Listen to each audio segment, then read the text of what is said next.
As I was thinking back over the years of Mother's Day services that I've conducted or sermons that I've preached, I have begun quite a number of them with my by far favorite of all time Mother's Day story, and it comes from the American humorist Irma Bombeck, and I know some of you remember her probably very, very well. And the story is this one. She writes in one of her books about arriving late to a hair appointment that she had at Miriam's Hair Palace, wherever that is. Miriam's Hair Palace. She arrives late, and she describes her dress as a T-shirt, a peasant skirt, her daughter's old Girl Scout socks, and a bandana on her head. She arrives late. She's immediately ushered to the hair of the stylist she's going to be with, and she plops down into the chair, and the stylist very cheerfully asks her, "Oh, how are you doing today?" And Irma lets out this big sigh and says, "Well, I've just been a little depressed and tired since the baby was born." "Oh, how old's your baby?" "Well, he'll be 30 next month." Yeah. I just love that story.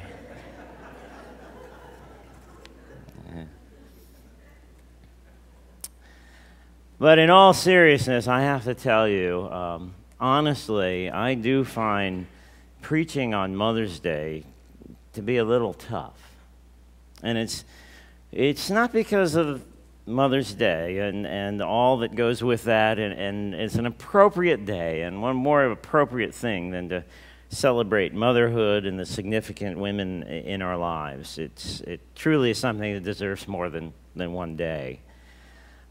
But what I'm unsure of is how to craft a meaningful message to navigate the myriad of emotions that can be in any given congregation on a Mother's Day. It can be a very happy and joyous and filled with love kind of day, and at the same time it can be sad and unhappy, and for some people even cruel.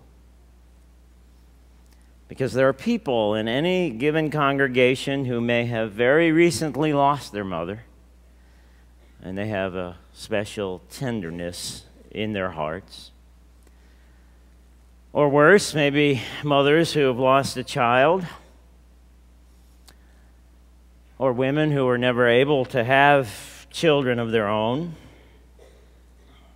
There are people who have strained relationships with their mothers, some who have outright bad memories.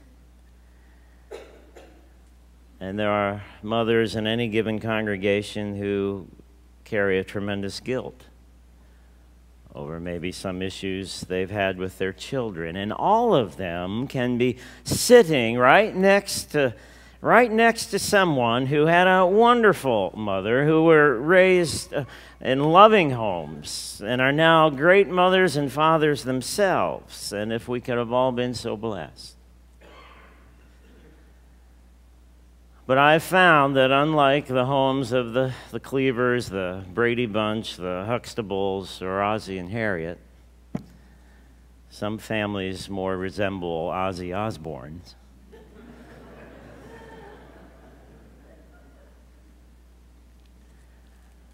All of which is to say, it's not easy to preach on Mother's Day.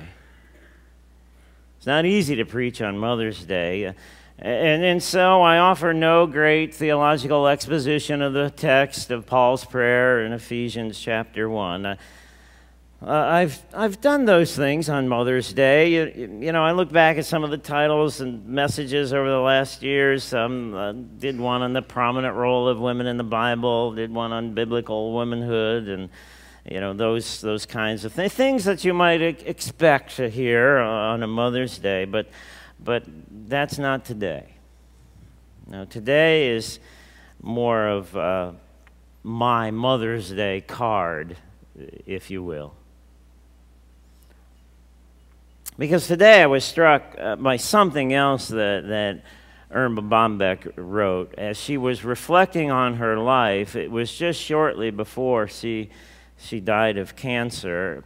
And she was reflecting on motherhood, and she was She wrote that in the first 4 or 5 years after she had first become a mother, she often thought of motherhood as a temporary condition. Oh, she knew there would be some tough years, there would be some long hours, there'd be a lot of work in raising her children, but she thought it as temporary because of the day that it would finally end and her children would be raised and she could get on with her career. And she tells this very poignant story when she talks about leaving the supermarket one day after shopping, 3 kids in tow, and her youngest, the boy, just got away from her, and he ran over to one of those gumball machines that you would see outside the supermarket along the wall there. You know, the kind where you put in a nickel, well, maybe it was a penny then, but you put in some money, and it had the globe, remember the glass globe, and it would be filled with the gumballs, and he ran over to the thing, he grabbed the thing, he said, "Mommy, I want one, I want one, I want one." He's shouting at the top of his lungs, and she's trying to pull him away, meanwhile telling him at the same time, "If you don't let go of this thing and get in the car right now, you're going to be sorry, young man." And she's got the other kids here. She's got the shopping cart over here. You've all seen it. You've all done it, you know. It got all this going on at one time. She got angrier and angrier with him, was talking even more loudly. She physically tries to start pulling him away from the gumball machine, but he doesn't let go of the machine. Over it goes, bursts on the sidewalk, gumballs all over the place. A crowd of people have now started to, and in her embarrassment, she starts to talk even more sternly to her son. He immediately let go, and he is standing. She sees him standing there in the middle of the gumballs, his head in his hands, and he is just sobbing. And then in his embarrassment, he runs over to Irma, grabs her by the legs, and just holds on for dear life. She says that's when she finally understood what motherhood was all about.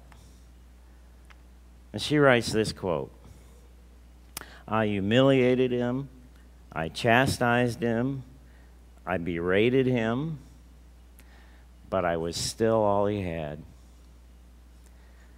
I became a much different parent that day. Sometimes I forget how important stability is to a child. The easiest part of being a mother is giving birth. The hardest part is showing up for it every day." I think Mother's Day is kind of a reward for washing sheets in the middle of the night, for driving the kids to school when they miss the school bus, for sitting through soccer games in the rain, and a day of thanks for making your kids finish something they said they could never do, for not believing them when they said, "I hate you," or "You're the worst mother in the world," for sharing the good times and the bad, the cards, the dinners, the flowers. It's our way of saying thanks for showing up.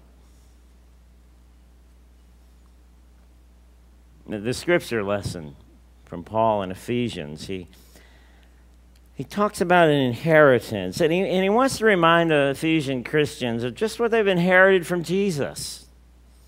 The salvation, the restored relationship with God, the new family of brothers and sisters, and mothers and fathers, and to be thankful for those same brothers, sisters, mothers, and fathers who passed on an inheritance of love and grace and mercy. Children inherit so much from their parents and grandparents. And the Bible is full of stories of faithful mothers, both biological and spiritual,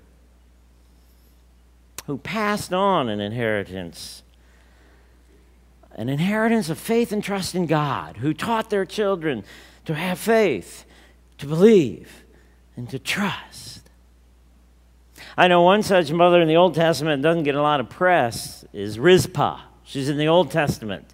2 Samuel chapter 21. Probably never heard of it. Read about it today. There's also Hannah, there's Eve, there's Mary, there's Deborah, there's Sarah, Rebecca, Anna, Ruth, Elizabeth. And Paul goes out of his way to thank the mother and the grandmother of his protege, Timothy. He thanks Eunice and Lois, saying, thanks for passing the faith on to this guy because he's going to pick up after me. All of those people, all of those women, all of those mothers, spiritual or biological, in the Bible, they loved their children, they protected their children, they sacrificed for their children. They did the same thing Jesus did for us.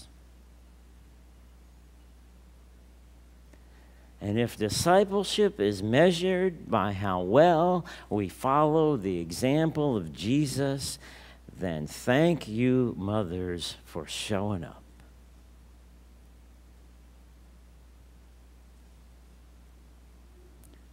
Thank you for showing up every day.